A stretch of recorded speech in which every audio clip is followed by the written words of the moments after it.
আপোনালোকক দেখুৱাবলৈ চেষ্টা কৰিছোঁ যে অসম আৰক্ষীত কিমান ল'ৰা ছোৱালীয়ে প্ৰেক্টিচ কৰি আছে। মই আজি সেইটো এটা ইউটিউব ভিডিঅ' বনালোঁ।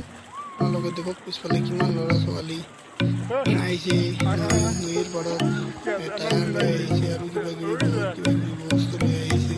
তাৰপিছত এতিয়া জান হ'ল আৰু বহুত কিবা কিবি প্ৰেক্টিচ হ'ল।